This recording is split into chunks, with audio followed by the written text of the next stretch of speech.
You know, I was on the subway the other day, heading downtown, and I saw something that's been stuck in my head ever since. A young woman, maybe in her 20s, was sitting across from me, completely absorbed in her phone. That's not unusual, of course. But what caught my eye was the rapid, almost frantic, swiping of her thumb. Up, up, up. A flicker of a video, a glance at a headline, a half-second on a meme, then up again. It was a river of content flowing past her, and she was trying to drink it all from a fire hose. And I thought to myself, what is that doing to us? Not just to our attention spans, but to our sense of reality itself. Welcome, everyone. I'm Ibnul Jaif Farabi, and this is the Unraveling Thread. I'm an engineer by training, an entrepreneur by necessity, and a storyteller at heart. Born in Bangladesh, shaped in the chaos and kindness of Dhaka, and now navigating the relentless pace of New York City. That background gives me a particular lens. I see systems. I see how things are built, whether it's a piece of software, a business, or, as we often explore here, the invisible frameworks of our society. And lately, I've been obsessing over the system that might be rewiring the most fundamental tool we have, our shared understanding of what is true. We've all felt it, haven't we? That creeping sense that the ground beneath our feet isn't as solid as it used to be. You'll have a conversation with someone about politics, about science, about a current event, and it's as if you're not just disagreeing on opinions, but you're operating from two completely different sets of facts, two different realities. It's exhausting, and it's dangerous, because when a society loses a common factual baseline, the very project of democracy, of collective problem solving, starts to unravel. So let's pull on that thread. Where did this fracture begin? I think we have to start before the internet, in a way, with the fragmentation of our media landscape. For decades, most people got their news from a handful of major networks and newspapers. There was a centralized gatekeeping function. Now, that system had profound flaws, lack of diversity, entrenched biases, but it did provide a common starting point for national conversation.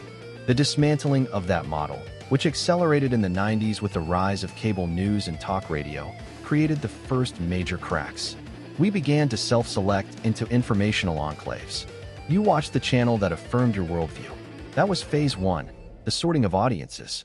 Then came phase two, the algorithmic revolution. This is where my engineer's mind really kicks in. Social media platforms aren't neutral town squares. They are sophisticated engagement machines. Their core product is attention, and their business model is selling that attention to advertisers. How do you maximize engagement? You show people content they are likely to interact with, to like, share, comment on, or even get angry about. The algorithm learns. It sees that you linger on posts about a certain political figure, or a specific conspiracy theory, or even a particular style of outrage. And it feeds you more of that. It creates a perfect, personalized feedback loop. It's not giving you what's most true or most important. It's giving you what's most sticky.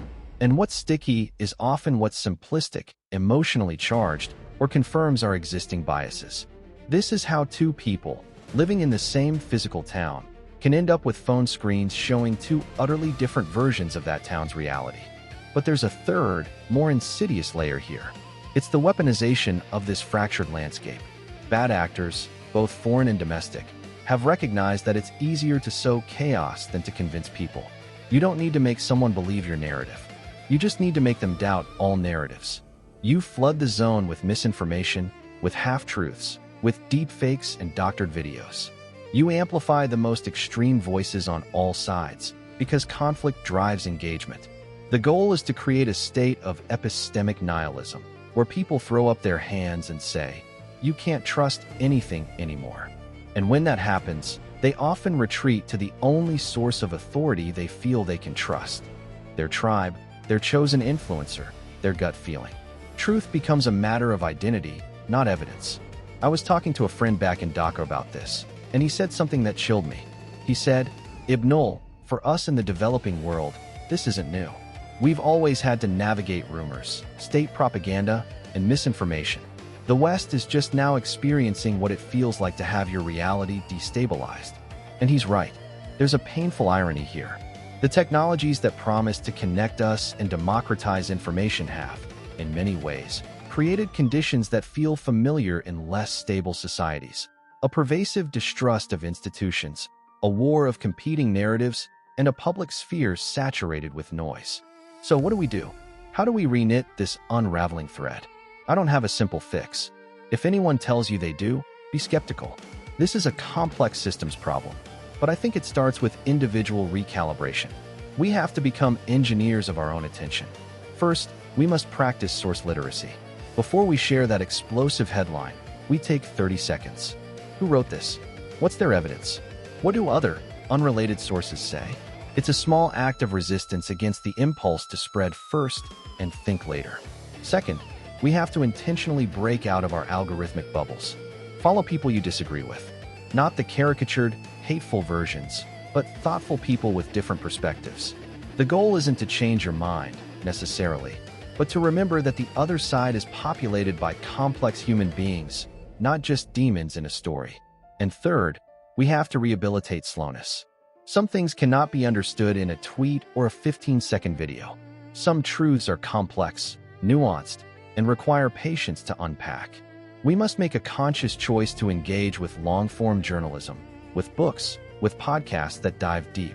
We have to starve the beast of reactive outrage and feed the quieter, more demanding parts of our minds. This is deeply personal for me. As someone who bridges cultures, I've always been a translator of contexts. Explaining America to my family in Bangladesh, explaining Bangladesh to my colleagues in New York. That role relies on a shared willingness to listen, to trust that the other person is operating in good faith. That feels endangered now. The fabric of trust is thin, and it's tearing. But I also have a builder's optimism. We built these systems, and we can build better ones. We can demand transparency from platforms. We can support independent, ethical journalism. We can, in our own daily digital lives, choose connection over contagion. The young woman on the subway finally looked up. The train had reached her stop. She put her phone away, stepped onto the platform, and merged into the crowd. A single thread in the vast, tangled, beautiful, and fragile weave of the city. Our task, I believe, is to be mindful weavers, to carefully choose the threads we pick up and to intentionally, deliberately, try to weave them back into something coherent, something strong enough to hold us all. This has been The Unraveling Thread. I'm Ibnul Jaif Farabi. Our production is brought to you by Light, Not Studios, dedicated to tying together complex ideas with the clarity of a well-told story. Thank you for listening.